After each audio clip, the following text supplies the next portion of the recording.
Mga ka-explore, nandito tayo sa arko ng ano dito, may entrance dito ng Kinon Road. DPWH sila yung gate na ito. Papasok na dito sa Kinon Road. Ito yung boundary. La Union na yun, yung pababa na. Pagkalampas natin dito, may isang arko pa yan doon eh.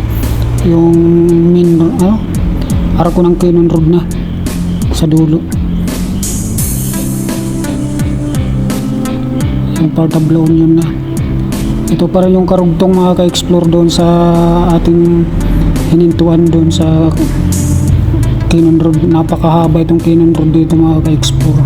Ito tayo sa ibabaw ng tulay mga ka-explore. Dito tayo na nagpalipad sa ibabaw ng tulay.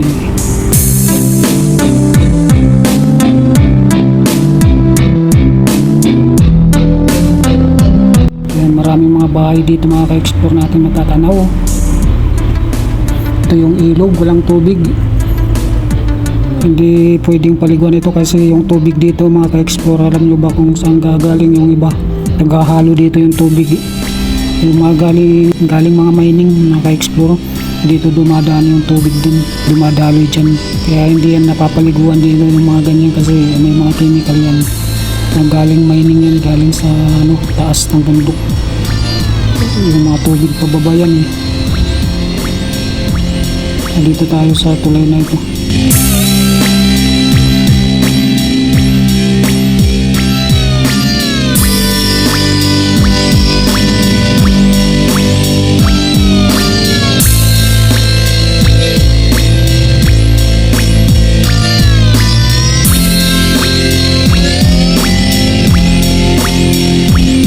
Sobrang init, pabilisan ng mga sasakyan dito dumadaan. Pagdadating dyan sa gitna ito, bumabagal na sila.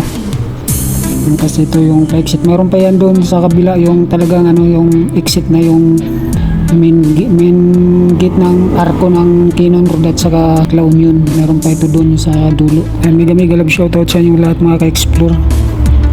Baguio City tayo ngayon mga ka-explore.